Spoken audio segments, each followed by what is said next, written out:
This episode is brought to you by Shopify. Upgrade your business with Shopify, home of the #1 checkout on the planet. Shop Pay boosts conversions up to 50%, meaning fewer carts going abandoned and more sales going cha-ching. So if you're into growing your business, get a commerce platform that's ready to sell wherever your customers are. Visit shopify.com to upgrade your selling today.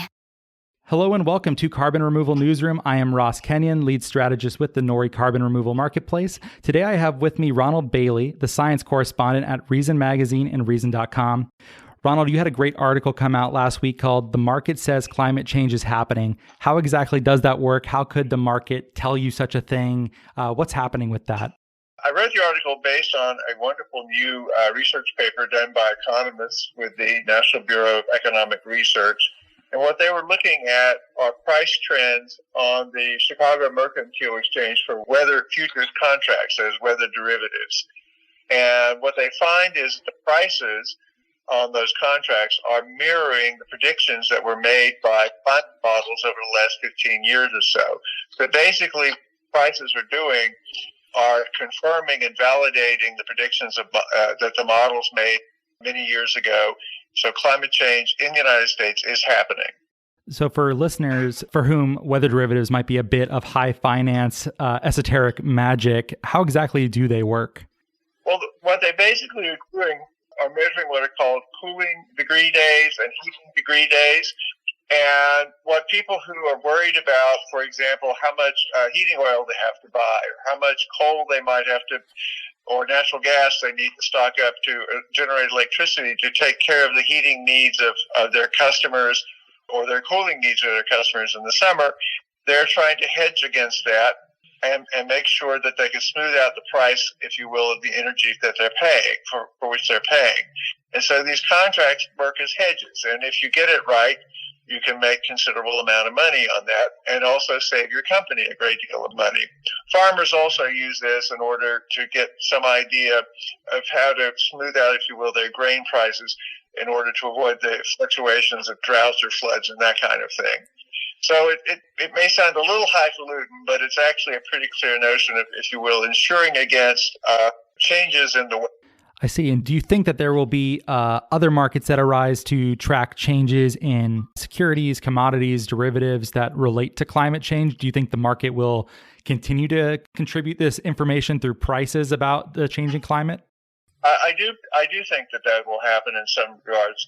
For example, already we can see, and there have been several studies showing, for example, that coastal properties, prices are going down in those regions where sea level is rising. And one of the consequences of global warming is that sea levels will rise as glaciers melt, for example, and add more water to the oceans over time. And already we see this happening as people are incorporating, if you will, the risks of coastal flooding into their purchases of beachfront property. Yes, and that makes sense. I'm not sure right now is a great time to be buying beachfront property. That seems like a tough market to be in if you had to be selling. One of the things I really like about this story is that I see a lot of people, primarily economists, a lot of them at George Mason actually, making these predictive bets about future activities, the frequency of them, and putting their money where their mouth is with a concrete bet that can be tested. And of course, this harkens back to at least Paul Ehrlich and Julian Simon's famous bet. But I just love this about prediction markets and people being able to put your money where your mouth is. If you think climate change is a hoax or is not nearly as bad as some people claim, then you stand to make a great deal of money when these empirical facts back you up. I completely agree with that. The great thing about the Chicago mercantile market is it is already existing, and it's millions and millions of dollars that are turning over there. So people are actually putting their money on the line with regard to their predictions with climate over time and weather on a yearly basis. One thing about many prediction markets at this point is they're pretty thinly traded, and one of the advantages of something like the weather derivatives market is that it's much more robust. I know prediction markets have been a bit hobbled by regulation and haven't really shown their full potential yet. And what we're describing with the derivatives is not actually a prediction market. They're just maybe cousins.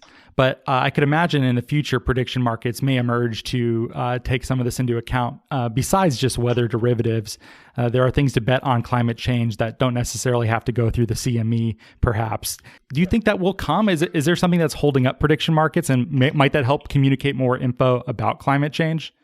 I think it would help it communicate more information about climate change. And one of the things I understand that's holding back prediction markets are regulations that treat them as though they were, if you will, betting markets. And there are regulators who are very, if you will, concerned that people will be, turning these things into casinos of some sort. I don't see that as a problem. Again, because we who are watching these things, if we're not participating in the market, we're still getting information about what people who are presumably more knowledgeable think about what the trends will be, and we could also act on that as well. It's a signal to the rest of us. Yes, that seems wise to me. Okay, I have a question that's a little bit of a stretch, but it's Carbon Removal Newsroom, so I am obliged to ask. If the market is saying that climate change is happening, this is being confirmed, and people are making money based on that prediction, and it's too late to merely mitigate for climate change and reduce emissions, does that mean that the market may be receptive to projects that involve carbon removal in the future? Do you think they might be more likely than otherwise to see the value in such a pursuit? I think that's likely. Again, it will depend upon prices, if you will, the cost of adaptation versus mitigation versus removal. And again, these things will be determined by the market. If for example, to prevent, there's a carbon price of $100 a ton for carbon emissions out there, and you can remove it for $10 a ton, then obviously removal becomes a real player in that. Great. Well, I am happy to hear that for both personal and climatological reasons. I hope that is the case. Ron, thanks so much for being here with us. That was very interesting. I like that we have a chance to dig into articles such as this. I think people betting on things is a good way to separate the fluff from actually what we want to see.